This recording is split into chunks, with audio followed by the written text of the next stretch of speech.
What's up, YouTube? Welcome back. We have some news for you today out of Smith & Wesson. They have finally, after a long time, decided to release their first lever-action rifle. They're calling it the Model 1854. There's two different varieties that we know of right now, supposedly more to come. But yeah, this is their first dive into the lever-action game. Now, I don't know how this is going to work out for them. We're going to talk about it today, but basically I've been looking up what I can and watching what I can today and trying to learn what I can about this gun. It's not impressing me too much. I'll tell you that right now. Spoiler alert. We're going to talk about a few things. There's two things I mainly want to talk about. Of course, one of them is going to be the gun, what it is, what they're giving you, what their modern take is on the lever gun.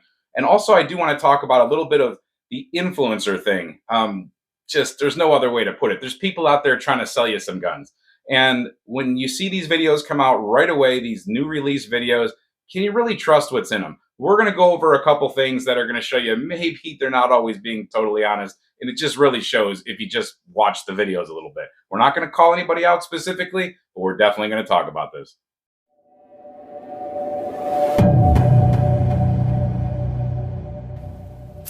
So the details. It's a 44 mag lever gun. Like I said, there's two different varieties. There's a wood stock with blued, and then there's the all-weather that they're calling it, and that's a stainless and polymer, or some kind of a stainless looking finish. It holds 9+1 of 44 Magnum, which is no joke. 44 Magnum is an awesome cartridge. It's great for deer hunting. It's great for home defense, self-defense, things like that. It's great for just fun. You can get things loaded down a little bit. You can go the 44 special route, and that becomes even more manageable for a lot of people. So 44 Magnum is a winner in my book. Now, in this gun, how is this going to translate out right now? As far as just plinking fun, 44 Magnum is pretty expensive to shoot unless you're reloading it. In the hunting realm, though, it's not that expensive compared to what has happened to some of the cartridges over the past few years. So affordability in a real gun cartridge, it's probably there. It's right in the middle line. You're not going to go broke shooting it, but it's definitely not going to be cheap to shoot. Now, I'm going to go through some of the details of this gun as I saw them, almost in order from some of these sources that I was watching this morning. And I'm just going to go point by point and talk about a few things that I've heard, maybe a few contradictions. I'm not going to give you guys the full breakdown on this gun right now. You guys can find that other places. You guys are going to watch all those videos anyway if you're interested. So I'm not going to redo what everybody else is going to do, but we're definitely going to give the turkey's opinion here. So starting out with one of the first things that I had to laugh about is just in general, what is Smith & Wesson doing? Why are they jumping into this? I don't understand their engineering department. I don't understand their thought process behind when they put out a new product and what they put out. So Smith & Wesson, in my opinion, and I'm not trying to beat on them, although this is going to sound like it by the end, you guys are going to see they're going to be probably black and blue. But the bottom line is they kind of waste their time screwing around with things that maybe have limited want.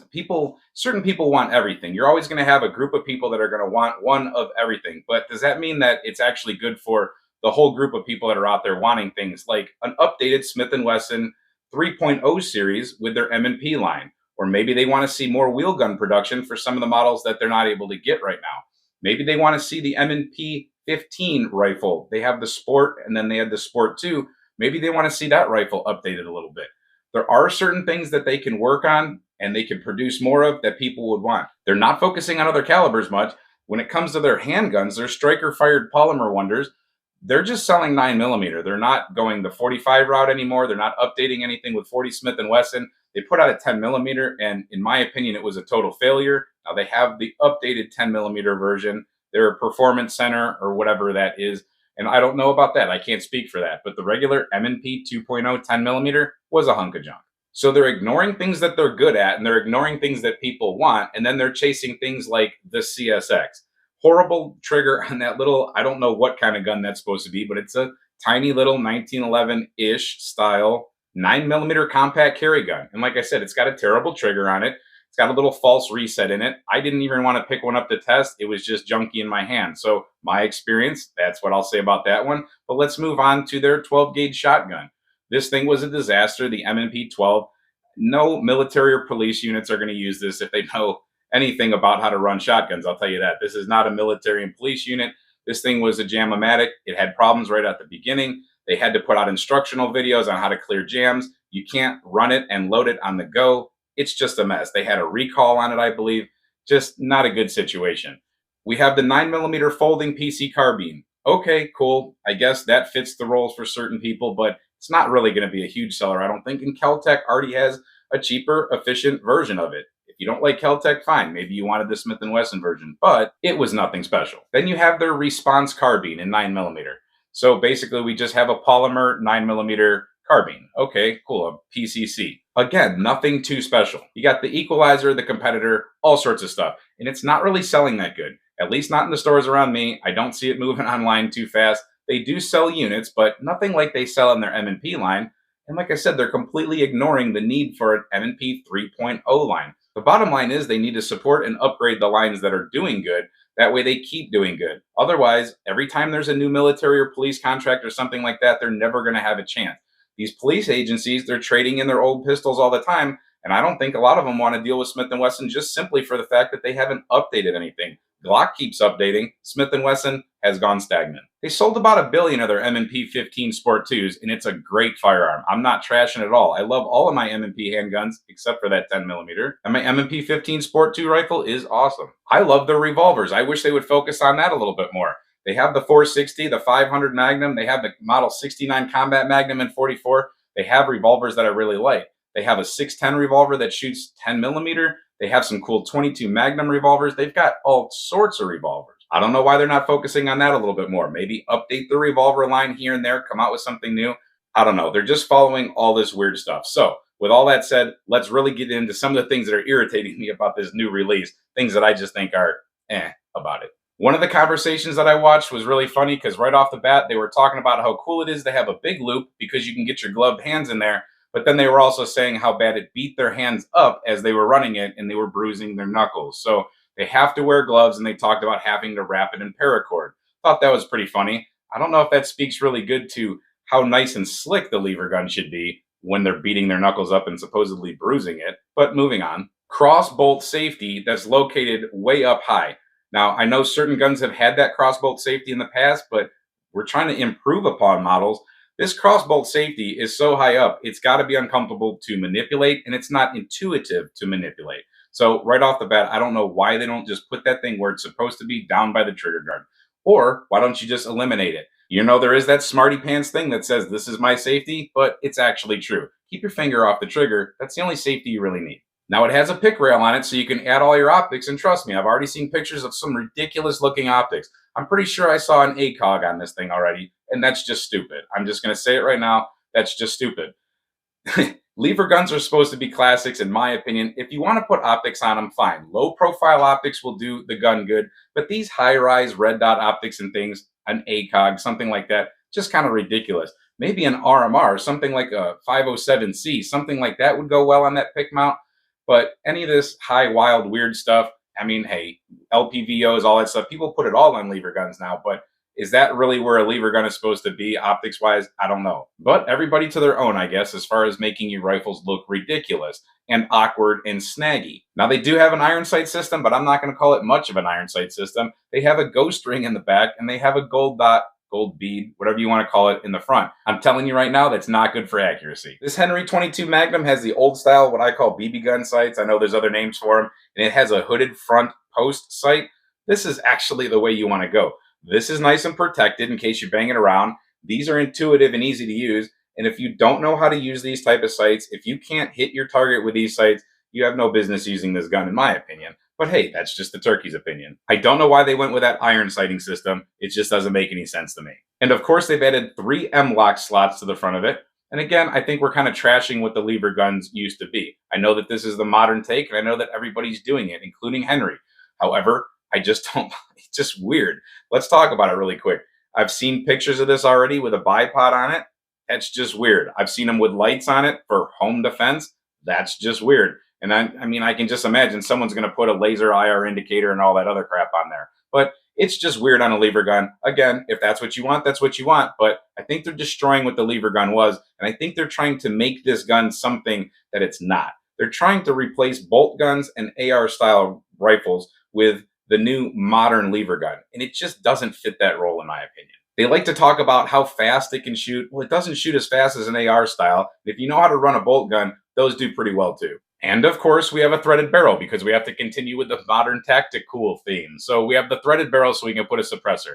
Now, I'm not going to pick on the suppressor too much because it is a valuable tool for hunting. I'm not going to discredit the suppressor itself. Again, it's just funny to see them on lever guns, but I think they do have a place on lever guns, but not if it's just going to be for the tactical factor. I mean, I guess if that's what you're going for, okay, but again, destroying what the lever gun used to be. Now, here's something that really makes no sense. They have an unloading tube. You load it through the side gate, but you can't load it through the tube.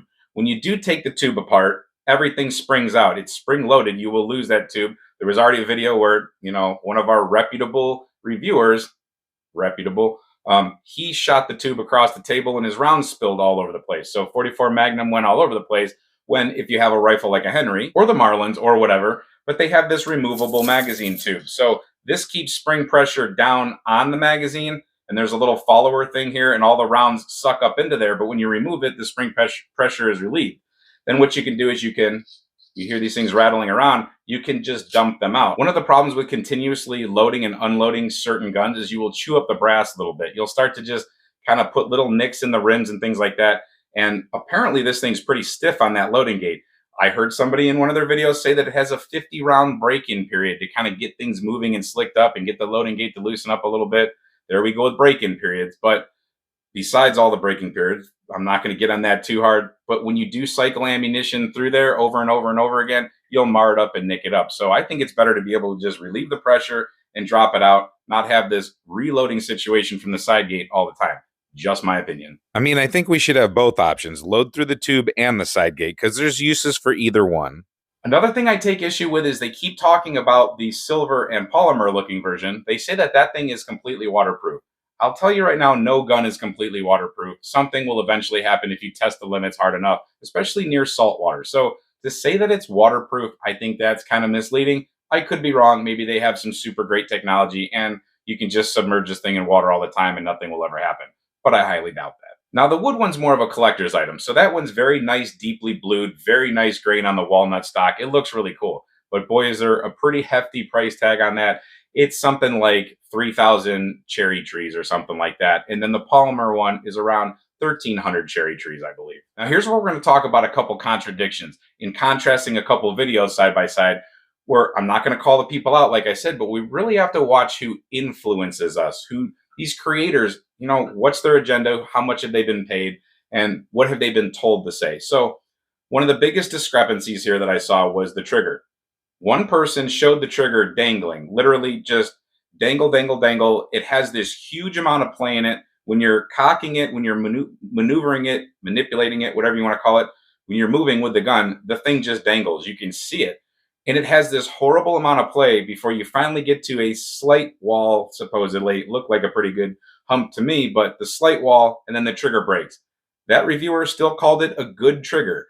I wouldn't call it a good trigger, but he did call it out at least. Now, the next reviewer didn't mention anything about that slop, and he talked about how great of a trigger it was altogether. Now, maybe his didn't have that slop. Maybe there was something wrong with the other one, but I mean, it's pretty drastic. The first one was literally dangling. I mean, it had like a half of an inch of play in it, it looked like. And this other guy, he said that it's basically a 1911 trigger on a rifle. Now, anybody that doesn't know what a 1911 trigger is like, trust me, it's very, very nice. And to say that that trigger that looked like that on the first video, on the next video, this other guy's going to say it's a 1911 style trigger or the equivalent of, I call that baloney. Either somebody's got a broken gun or somebody's lying, one of the two. Now, the next discrepancy that was kind of weird to me was the 44 special thing. So people always are going to point out any cartridges that you could use as an extra. So to have a little bit more fun with a gun, you would run 38 and 357. Your gun is multi-purpose. The 460 can run 454 Casull and 45 Colt.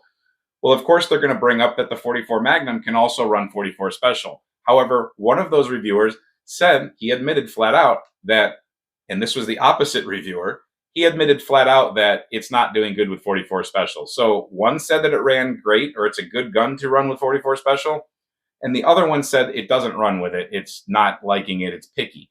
But then he went on later on in the video to say how cool it was that you could run 44 Special. So confused again. So I guess we're just going to have to see what this thing's like when it actually comes out and real reviewers get their hands on it. People that are not paid. I'm not trying to pick on people. It's just, you guys got to watch where the information comes from.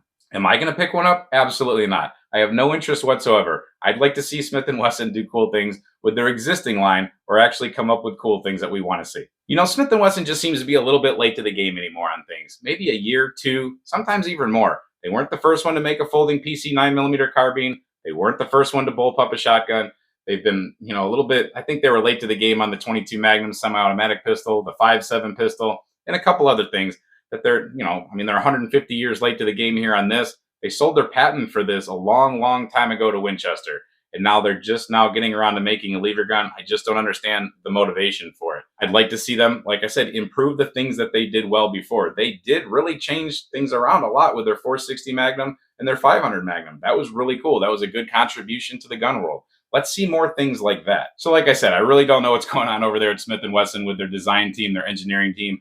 I have a suspicion that it has something to do with skinny jeans. So I'm sure I've thoroughly aggravated a few people, but I think a lot of you know what I'm talking about. Smith & Wesson is just doing weird things. I still like them. I still carry their guns all the time. I would just like to see them focus more on the classic stuff, do what they do well, and truly come out with new cool stuff. Not just new stuff for the sake of coming out with new stuff or following trends. That's what they really want to do, is follow trends. They want to chase the money and follow trends and then act like they're revolutionizing something or leading the changes in something. And they're not. I just don't understand it. Lever guns are dominated by Henry, Marlin, Winchester, other things. Smith & Wesson, why would they even want to enter this game? But hey, we'll see how it goes, I guess. Just reporting the news with our no BS style. Anybody that's never seen us before, you should check out our channel, check out our playlist. We are all no BS. We do honest reviews, gel tests, we work up hand loads. We do all kinds of fun stuff. We have live chats on Wednesdays usually, sometimes Mondays too. Check those out. If you found this video helpful, a thumbs up would be awesome and a share would be even more awesome. And if you feel compelled to help support the channel, we are on Patreon. We appreciate everybody that's already there. Thank you for watching this video. Hope to see you at the next video. And until we do, stay safe, have fun, and keep shooting.